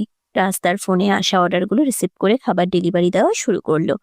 রাজ যখন ঘড়ির কাঁটে 10টা, তখন রাজের ডিউটি শেষ। রাজ একটা দোকানে ঢুকে হাত ধুয়ে খাবার অর্ডার করে খাবারের অপেক্ষা করতে থাকে।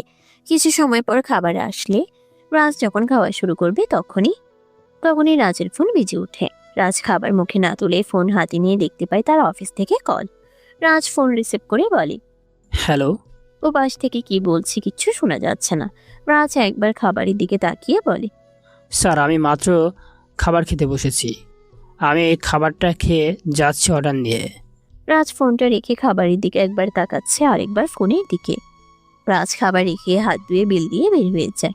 রাজ বের হওয়ার আগে দোকানিকে বলে, মামা, এই খাবারটা কোনো অসহায়কে দিয়ে দিবেন। রাজ বের হয়ে রেস্টুরেন্টে থেকে খাবার নিয়ে চলে যায় ডেলিভারি করার জন্য। রাজ ডেলিভারি সম্পন্ন করে বাসায় ফিরতে ফিরতে প্রায় রাত 12টা বেজে যায়। রাজ বাসায় প্রবেশ করতেই রবিন বলে, কি রে, এত দেরি হলো যে? আর বলিস না, হঠাৎ করে অফিস থেকে কল দিয়ে বলে খাবার নিয়ে যাওয়ার জন্য। খাওয়া দাওয়া করেছিস? হ্যাঁ করেছি, তুই করেছিস? রবিন কোনো কথা না বলে চলে যায়। সেখান থেকে রাজ বাথরুমে গিয়ে ফ্রেশ হয়ে বের হতেই দেখতে পায় রবিন খাবার হাতে দাঁড়িয়ে আছে। তখন রাজ বলে, খাবার খাসনি তুই এখনো? কথা না বলে খেয়ে নে, আমি তোকে ভালো করে চিনি, সো আমার সাথে মিথ্যা বলে লাভ নাই। আচ্ছা বাদ দে, আমি খাইয়ে দিচ্ছি। রবিন কথাটা বলে রাজকে বিছানায় বসিয়ে খাবার খাইয়ে দিতে লাগলো। রাজ খাবার খাচ্ছে আর কান্না করছে। তখন রবিন বলে, কান্না করছিস কেন? তুই না থাকলে আমার কি হতো বল? সত্যি আমি তোকে বন্ধু হিসাবে পেয়েছি। পাম দিস না তুই আমায়, শালা, তোকে খাইয়ে দিচ্ছি এখন। আর কিছুদিন পর তুই যখন বিয়ে করবি তখন তোর স্ত্রীর হাতের রান্না খাওয়াতে হবে কিন্তু। চিন্তা করিস না, তোর বউ তো আমার বউ, আর আমার বউ তো তোর ভাবি। শালা, আগের মতো সেয়ানা রয়ে গেলি তুই। দুই বন্ধু আর কিছু সময় কথা বলে ঘুমিয়ে পড়ে। পরের দিন সকালে রবিন কিছু কাজে তার পরিবারের সাথে দেখা করার জন্য তার বাড়ি চলে যায়। আর রাজ দাঁড়িয়ে আছে গাড়ির জন্য। রাজ একবার রাস্তার দিকে আর একবার আকাশের দিকে তাকিয়ে বলছে, ধুর, ছাতাটা নিয়ে আসলাম না। এই বৃষ্টি মৌসুমে কখন যে বৃষ্টি কোন দিক হতে এসে আক্রমণ করবে বলা যায় না। ইস, এখন যদি শীতকাল হতো তাহলে কতই না ভালো হতো। ওই, এটা কি করলি তুই? প্রতিশোধ নিয়েছি। কিসের? দেখতে পারছেন না কিসের প্রতিশোধ নিয়েছি? বুঝতে পারছেন না কিছু? বলছি শুনুন তাহলে। রাজ যখন রাস্তার পাশে দাঁড়িয়েছিল গাড়ির জন্য, তখন রিমি ওই রাস্তা দিয়ে যাচ্ছিল। রিমি রাজকে দাঁড়িয়ে থাকতে দেখে ইচ্ছে করে রাস্তার পাশে জমে থাকা পানিতে চাকা নামিয়ে রাজের শরীরে কাদা ছিটিয়ে দিল। রাজও পাশে পড়ে থাকা ইটের টুকরো তুলে রিমির গাড়িতে ছুঁড়ে মারে আর গাড়ির পিছনে গ্লাস ভেঙে দেয়। রাজ বলছে, বেশি কথা বললে কিন্তু এই কাদামাখা শরীর জড়িয়ে ধরবো। এই এই ইয়াক দূরে যা। দুইজনের যখন ঝগড়া চলছিল তখন রাহুল আর রিমি কয়েকজন লোকের চিৎকার শুনতে পায়। রাজ ও রিমি লোকেদের দিকে তাকিয়ে কিছু বুঝতে পারে না। তখন রাজ আর রিমি রাস্তার দিকে তাকায়। তখন রাজ রিমিকে ধাক্কা দিয়ে সরিয়ে দৌড় দিল। রিমি নিজেকে সামলে নিয়ে রাজের দিকে ফিরে কিছু বলতে যাবে, তখনই রিমি দেখতে পায় রাজ রাস্তার মাঝ দিয়ে দৌড়াচ্ছে আর উল্টো দিক থেকে গাড়ি আসছে। গাড়ি যখন রাজের খুব কাছাকাছি তখন রিমি কানে হাত দিয়ে চোখ বন্ধ করে নেয়। কিছু সময় পর রিমি চোখ খুলে সামনে তাকিয়ে দেখতে পায় রাস্তায় অনেক লোক জড়ো হয়ে আছে। রিমিও সেখানে গিয়ে দেখতে পায়। সেখানে গিয়ে ভিড় ঠেলে ভেতরে যেতেই দেখতে পেলাম রাজ একটা বাচ্চা ছেলের সাথে কথা বলছে। কিছু সময় পর বাচ্চাটার মা এসে রাজকে ধন্যবাদ দিয়ে বাচ্চাটাকে নিয়ে যায়। রাজ আমাকে দেখতে পেয়ে আমার সামনে এসে বলে, সরি আপনাকে তখন আমার কাদামাখা হাত দিয়ে ধাক্কা দেওয়ার জন্য। আসলে বাচ্চাটা তখন রাস্তা চলে এসেছিল, যার জন্য আচ্ছা ঠিক আছে, আমি তেমন কিছু মনে করিনি। রিমি দেখতে পায় রাজের হাত এবং মাথা ফেটে গেছে। তখন রিমি বলে, তোমার তো রক্ত পড়ছে, তুমি হাসপাতালে চলো। আরে তেমন কিছু হয়নি, এইগুলো তো সামান্য। আগে কত বাদ দিন, এবার আসি আমি, আর আপনিও ফ্রেশ হয়ে নেবেন। আরে আজব মানুষ তো, বলছে না রক্ত পড়ছে, তাহলে এত কথা কেন বলছো? চলো তো আমার সাথে, চলো। আরে কোনো কথা নয়। কিন্তু আমার শরীরে তো ময়লা, আপনার গাড়ি তাহলে ময়লা হয়ে যাবে তো। আমার কাছে একজন মানুষের জীবনের মূল্য অনেক বেশি, গাড়ির মূল্য না। ওঠো গাড়িতে। রাজ আর কোনো কথা বলল না। রিমি রাজকে গাড়িতে বসিয়ে গাড়ি চালানো শুরু করলো। হাসপাতালে এসে রাজের হাত এবং মাথায় ব্যান্ডেজ করিয়ে রাজকে নিয়ে বের হয়। তখন রাজ বলে, আপনার তো আমার জন্য অনেক টাকা খরচ হয়ে গেল, আমি আপনাকে মানা করলাম, আপনি শুধু শুধু এত কি? তো কি হয়েছে? আমি আপনার গাড়ির গ্লাস ভেঙে ফেললাম, তারপরও আপনি আমায় চিকিৎসা করালেন। ভুল তো তোমার একার ছিল না, ভুল আমারও ছিল। চলো তোমায় বাসায় নামিয়ে দেই। না লাগবে না, আমি যেতে পারবো একা একা। আচ্ছা, তোমার ঘাড়ের সব কয়টা রগ কি বাঁকা? সবসময় এত নানা করো কেন? রগ বাঁকা হতে যাবে কেন? আপনি যে আমার মতো একজন গরিবের জন্য এত কিছু করলেন, এইটাই তো অনেক আমার কাছে। এত নানা করে কেন বলতে পারো? আমাকে কাজে যেতে হবে, তাই মানা করেছি আপনাকে। আমাকে এর সামনের মোড়ে নামিয়ে দিন আপনি। এই অবস্থায় কাজে যাবে তুমি? কাজ করলে টাকা পাই, আর সেই টাকা দিয়ে নিজের পেট চালায়। কাজে না গেলে কে আমাকে এমনি এমনি টাকা দিবে শুনি? তুমি বাসায় যাও, আজকে কাজ করতে হবে না। কাজ না করলে বেতন পাবো কোথা থেকে? ওয়েট, দাঁড়াও। হ্যালো বাবা। রিমি তার বাবার সাথে কথা বলে ফোন রাখার কিছুক্ষণ পর রাহুলের ফোন বেজে ওঠে। রাহুল ফোন রিসিভ করে বলে, হ্যালো, জি স্যার, কিছু সময় পর। আচ্ছা স্যার। কি কাজে যাওয়া লাগবে তোমার এখন? না, কাল দিয়ে আজকে যেতে মানা করলো। রাজ রিমির সাথে রিমির গাড়ি করে বাসায় ফিরে আসে। রাতের বেলা রাজ রবিনকে কল দিল। কিরে, কি করিস? বসে আছি, তুই? আমি ওরে। রাজ শোন, আমাকে না 1 সপ্তাহ বাড়িতে থাকতে হবে, বাড়িতে অনেক কাজ। আমি অফিস থেকে ছুটি নিয়েছি, আমি বাসায় বসে সব কিছু দেখছি। আচ্ছা আঙ্কেল আর আন্টি কেমন আছে? বাবা মা ভালোই আছে। আচ্ছা পরে কথা হবে।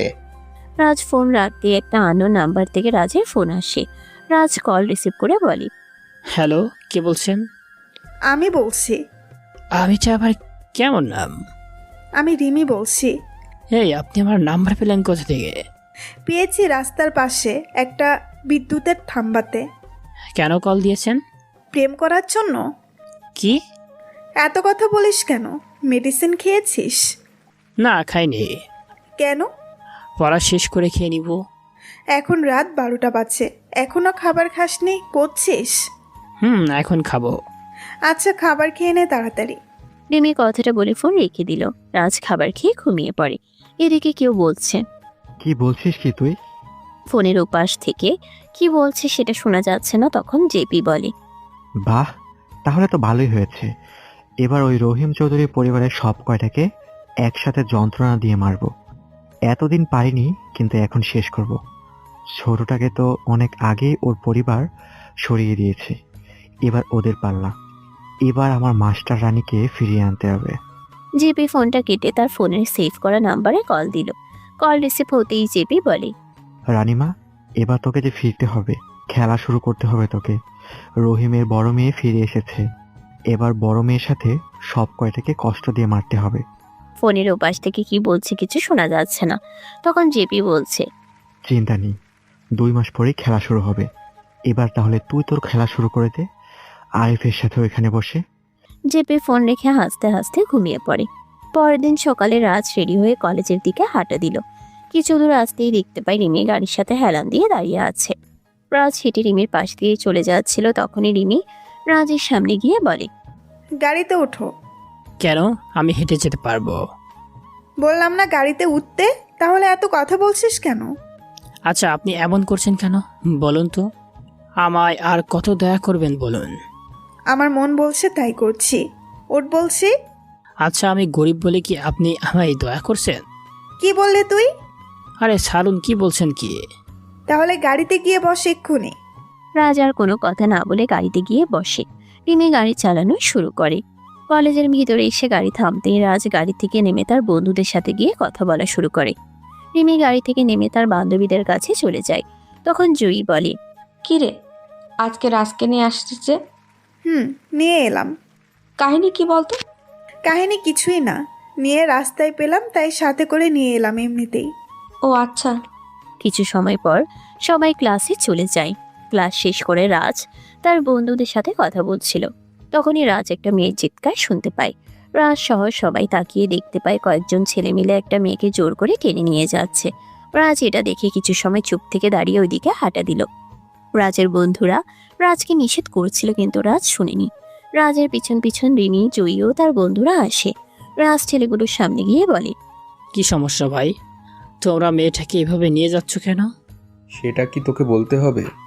অবশ্যই, একটা মেয়েকে জোর করে নিয়ে যাচ্ছেন আর মেয়েটা চিৎকার করছে। ও আমার গার্লফ্রেন্ড হয়। আপু, উনি কি তোমার বিএফ হয়? না ভাইয়া, আমি এনাকে চিনি না। উনি আমার ক্লাস থেকে জোর করে কোনো কথা না বলে নিয়ে যাচ্ছে। ভাইজান, ছেড়ে দিন এই আপুকে। তুই জানিস আমি কে? তুই জানিস আমার পরিচয় কি? পরিচয় নিয়ে তুই পানি খা। আপু, তুমি যাও। আমি হলাম বাংলাদেশের বিজনেসম্যান জাহিদ পারভেজের একমাত্র ছেলে শাহিদ। এই মেয়েকে তো আমি নিয়েই যাব। সাইদের কথা শুনে রাহুলের চেহারায় একটা হিংস্র রূপ ফুটে ওঠে। রাজের কপালে রাগগুলো ফুলে উঠতে লাগলো, সেটা খেয়াল কেউ না করলেও রিমি খেয়াল করে। তখন রাজ বলে, এই ভাই, এত ঝামেলা করছেন কেন বলুন তো? ঝামেলা তো এখনো করিনি, তুই চলে যা এখান থেকে, তাহলে কোনো ঝামেলা হবে না। সাইদ যখনই নিতুর হাত ধরতে যাবে তখন নিতু রাজের পিছনে এসে রাজের বাম হাত চেপে ধরে বলে, ভাইয়া, আমায় বাঁচান আপনি। এই অমানুষটা আমায় মেরে ফেলবে। এই ছেলে কি করবে জানিস আমার পাওয়ার কি? তোকে তো আমি বিয়ে করব, যদি না পারি তাহলে তোকে আমার এক রাতের জন্য হলেও চাই। চল তুই আর। সাইদ যখন নিতুর হাত ধরতে যাবে তখন রাজ সাইদের ডান হাত মুছে দিয়ে চেপে ধরে বলে, আবুটা যখন চাইছে না তোর সাথে যেতে, তাহলে জোর করছিস কেন? তোদের মতো ছেলেদের কারণে মেয়েরা বাইরে চলাচল করতে পারে না। মন তো চাচ্ছে তোদের চোখের মণিগুলা বের করে নি। এত সুন্দর মেয়ের সাথে এত সুন্দর। না, তোকে তোর ভাষায় বোঝাতে হবে দেখছি। রাজ কথাটা বলে সাইদও তার সাথে সবাইকে মারতে লাগলো। সাইদকে মেরে মাটিতে ফেলে রেখে রাজ নিতুকে নিয়ে সেখান থেকে চলে যায়। রাজ নিতুকে জিজ্ঞেস করে, আপু, তুমি ছেলেটাকে চেনো? আমার বাবার বন্ধুর ছেলে। ওই ছেলে একটা খারাপ ছেলে। আপু, তুমি এখন বাসা যেতে পারো। ধন্যবাদ ভাইয়া। নিতু চলে গেলে রাজও পিছন ঘুরে যেই সামনে হাঁটতে যাবে তখন রিমি বলে, ওয়েট, নায়ক সাহেব। নায়ক মানে? কালকে একটা বাচ্চার প্রাণ বাঁচালে আর আজকে একটা মেয়েকে বাঁচালে, তাই বললাম। কালকে যেটা করেছে সেটা আমার দায়িত্ব ছিল, আজকেও যা করেছিস সেটাও আমার দায়িত্ব ছিল। বুঝলাম। আমি কি যেতে পারি এখন? আমি কি জড়িয়ে ধরেছি তোমায়? রাজ পাশ কাটিয়ে সামনের দিকে হাঁটা দিল আর মনে মনে বলে, এই মেয়ের মাথায় সমস্যা আছে নিশ্চয়, না হলে কিসব আবল তাবল কথা বলে। এর থেকে দূরে থাকতে হবে, এদের মতো বড় লোকদের বিশ্বাস করতে নেই। এদিকে সাইদকে তার কয়েকজন সহযোগী হাসপাতালে নিয়ে যায়। কিছু সময় পর জেপি চলে আসে হাসপাতালে আর জিজ্ঞেস করে সাইদের এমন অবস্থা কে করলো। তখন সবাই কলেজে সবকিছু খুলে বলে। হঠাৎ করে জেপি এর ফোন বেজে ওঠে। জেপি কল রিসিভ করে বলে, হ্যাঁ রানিমা বলো। সাইডকে কল দিচ্ছি কিন্তু কল রিসিভ করছে না কেন? আর কাজের আপডেট কি? রানিমা তোকে যে এখনই দেশে আসতে হবে রে। সাইদ আজকে গিয়েছিল নিতর কলেজে, কিন্তু একটা ছেলে সাইদকে খুব বাজেভাবে মেরেছে আর ডাক্তার বলেছে সাইদ কোমায় চলে গেছে। কি? কারা তো সাহস যে আমার ভাইয়ের গায়ে হাত দেয়? ছেলেটার সম্পর্কে কেউ কিছু জানে না। আর শোন, আর 1 মাস পর মাইনিং ও পাথরের সবচেয়ে বড় টেন্ডার পাস হবে। আমাদের যা করার তা এখন থেকে শুরু করতে হবে। এখন থেকে চৌধুরী কোম্পানির ধ্বংস শুরু করতে হবে এবং ওদের থেকে সবচেয়ে বড় অ্যামাউন্ট আমাদের কাউন্ট করতে হবে। আমি আসছি বাবা, কালকে সকালেই আসছি। 20 বছর ধরে এই টেন্ডারের জন্য এত কিছু করা, এটা আমাদের পেতে হবে। শোন মা, হ্যাঁ বাবা বলো। আমি শুনেছি একটা নতুন কোম্পানিও নাকি টেন্ডার জমা দিবে। এখন বাজেট কত হবে? আমি যেমন বলি তেমন করো, এতে করে আমাদের বেশি টাকা খরচ হবে না। তার জন্য তুমি একজন ইনভেস্টার প্রয়োজন, যা তোমাকে এই 1 মাসের ভিতরে খুঁজে বের করতে হবে। আর একটা কথা বাবা, পারবে তো তুমি? হ্যাঁ হ্যাঁ হয়ে যাবে। তুই কালকে এসে তুই সুসংবাদ পেয়ে যাবি। জেপি ফোনটা রেখে হাসপাতালের ওয়েটিং রুমে বসে আছে। এদিকে রানীমা তার লোকেদের ফোন দিয়ে বলে, কাজে নেমে পড়ো সবাই, আমি কালকে যেন একটা সুসংবাদ পেয়ে যাই। আমি দেশে আসছি আর ওদের টেন্ডারের সকল ইনফরমেশন আমি চাই। ওরা কত টাকা কাউন্ট করবে সেটা আমাকে জানতে হবে। আর শোন, তোদের কাজে কেউ কোনো ঝামেলা সৃষ্টি করলে তাকে মেরে শুয়ে দিবি।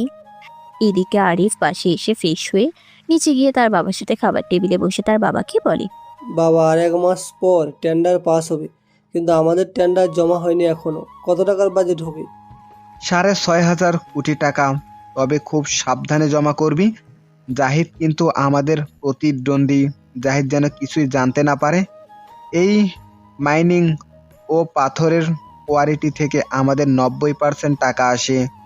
ব্যবসায় জগতে আমাদের শত্রুর কোনো অভাব নেই। আচ্ছা বাবা। বাবা, আর 1 মাস পর রাহুলের জন্মদিন, তাই ভাবছিলাম। হ্যাঁ বৌমা, করো। যা করেছি ছেলেটার সাথে আমরা, এতে করে যদি নিজের পাপের শাস্তিটা যদি কিছু কমে, জানি আমার শাস্তি হয়তো কমবে না কখনো।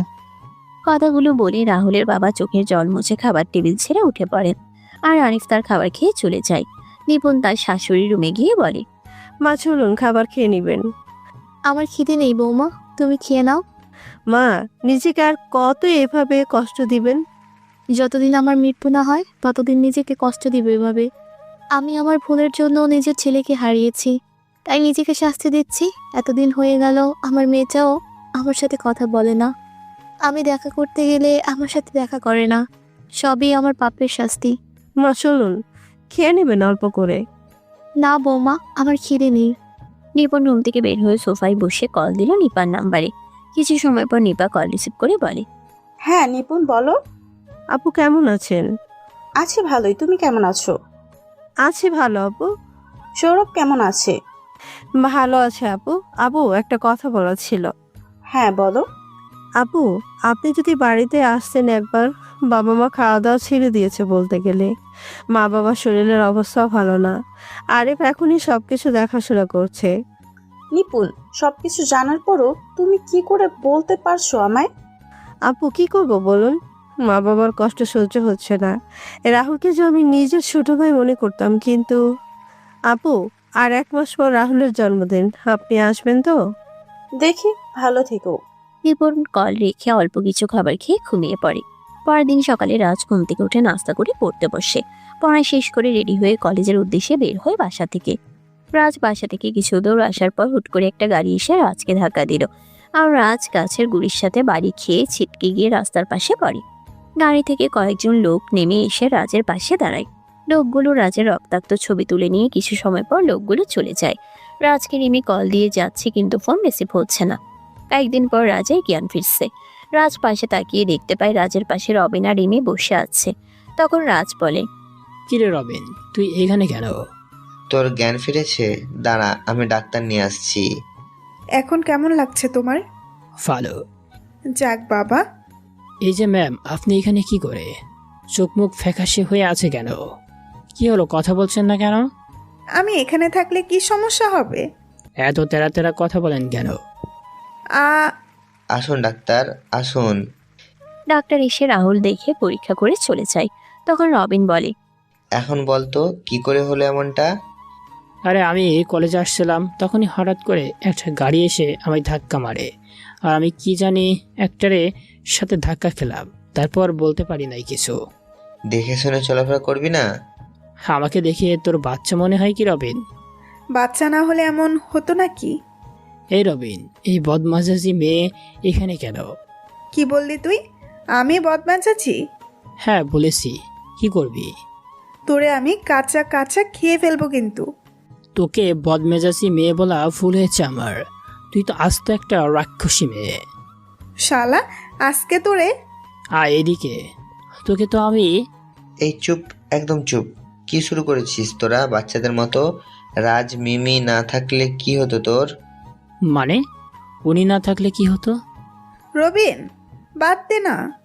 মিমি তোকে হাসপাতালে নিয়ে এসেছে খুব বাজে অবস্থায়, আর তারপর ভার্সিটি থেকে আমার নাম্বার নিয়ে আমাকে কল দিয়ে আসতে বলল। তার মানে ওই রাক্ষসী মেয়েই কি আমাকে? রবিন, তোকে বলেছিলাম ওরে না বলতে। দেখছিস না কেমন করে আমার দুষে মনে করছে? এর জন্যই কথায় বলে মানুষের ভালো করতে নেই। রাক্ষসী মেয়ে মানুষের ভালো করছে, এটা লোকে শুনলে হাসবে। রবিন, আমি গেলাম। রিমি কথাগুলো বলে কেবিন থেকে বের হয়ে যায়। তখন রবিন রাজের পাশে বসে বলে, মেয়েটা তোর জন্য এত কিছু করলো, আর তুই মেয়েটাকে কথা শুনিয়ে দিলি? ওর রাগান্বিত চেহারা দেখতে আমার ভালো লাগে, তাই ওকে রাগালাম। চিন্তা করিস না, কালকে সকালে চলে আসবে। জানিস তোর এমন রক্তাক্ত অবস্থায় দেখে মিমি কান্না করছিল। তুই জানলি কেমনে? রিমি কল দিয়ে কান্না করে বলছিল তোর অ্যাক্সিডেন্টের কথা। আমি তো ওর এমন খবর শুনে কাজ ফেলে এখানে চলে আসি। তাইলে কি বেশি বেশি করে ফেললাম? করেছিস। আচ্ছা বল তো, কে এমন কাজ করলো? জানি না, তবে তবে কি? আমার চোখ বন্ধ হওয়ার আগে আমি কয়েকজন লোককে দেখি, তবে তাদের চেহারা ক্লিয়ার না রে, ঝাপসা দেখছিলাম। রাজ, তাহলে কি? হতেও পারে। ওই দিকের কি খবর বলতো? খবর ভালো না রে, কেউ ভালো নেই। তবে একটা খুশির খবর আছে তোর জন্য। কি? মামা বাসায় এসেছিলেন এবং তার সাথে তার বড় ভাগ্নি এসেছিল। কি তুই সত্যি বলছিস তো? হ্যাঁ রে। রাজ আর রবিন যখন কথা বলছিল তখন রবিনের ফোন বেজে ওঠে। রবিন ফোন নিয়ে বাইরে চলে যায়। রবিন কল রিসিভ করে বলে, হ্যাঁ বলো। ওপাশ থেকে কি বলছে কিছু শোনা যাচ্ছে না। রবিন হঠাৎ করে চিৎকার দিয়ে বলে, কি বলছো কি? আমি তো কালকে আসার সময় ও সবাইকে বাসায় দেখলাম। তাহলে বাসার বাইরে মানে? এক রাতের ভিতরে কি এমন হলো যে বাসা থেকে বের হয়ে গেলেন? রবিন ফোনের অপর পাশ থেকে সব শুনে ফোন কেটে দিয়ে রুমের ভিতরে প্রবেশ করে আর পাইচারি করতে লাগলো। রাজ রবিনকে রাগান্বিত দেখে বলে, কি হয়েছে? তুই এমন রেগে আছিস কেন? কিছু না। রবিন, কি হয়েছে আমায় বল। তোর রেগে যাওয়া মানে কিছু একটা হয়েছে। বাড়ি থেকে কল এসেছিল। আঙ্কেল আন্টি ঠিক আছে তো? মা বাবা ঠিক আছে, কিন্তু আমি তো কালকে সবকিছু ঠিক দেখে এলাম। তাড়াতাড়ি করে গাড়ি নিয়ে আসতে বল, আমি এক্ষুনি বের হব। আর আমার লোকদের সামনে আসতে বল। রাজ, তুই অসুস্থ এই অবস্থায়? রবিন, আমি ঠিক আছি, আমি তোকে যা বললাম সেটা কর। রাজের কথা শুনে রবিন তার ফোন বের করে কল দিল একটা নাম্বারে। ও পাশ থেকে কল রিসিভ করে সালাম দেওয়ার পর রবিন সালামের উত্তর দিয়ে বলে, গাড়ি নিয়ে এই হাসপাতালে চলে আসো এবং হেলিকপ্টার রেডি রাখতে বলো। আর হ্যাঁ, সবাইকে বলবি সিলেটে আসতে। কিছু সময় পর রাজ আর রবিন বসে আছে হেলিকপ্টারে। রাজ চোখ বন্ধ করে বসে আছে আর রবিন কাউকে কল দিয়ে কথা বলছে। তখন রাজ রবিনকে বলে, রবিন, তোকে তোর 6 বছর আগে পুরাতন কাজ শুরু করতে হবে এবং তোর লোকদের কাজে লেগে পড়তে বল। আরে না, আমি এখন আর এসব কাজ করা ছেড়ে দিয়েছি। এখন এসব করলে নিজের এতদিনের ইমেজ খারাপ হয়ে যাবে। রবিন, তুই জানিস আমি কোন কারণ ছাড়া তোকে কোনো কাজ করতে বলি না। আমার কথা বিশ্বাস না হলে তুই তো পুরাতন অ্যাকাউন্ট লগ ইন কর, তাহলে বুঝতে পারবি। আসলে রবিন 6 বছর আগে একটা দলের হয়ে হ্যাকিংয়ের কাজ করত, কিন্তু কয়েক বছর আগে এসব ছেড়ে দিয়েছে। রবিন রাজের কথা মতো তার পুরাতন অ্যাকাউন্টে লগ ইন করে।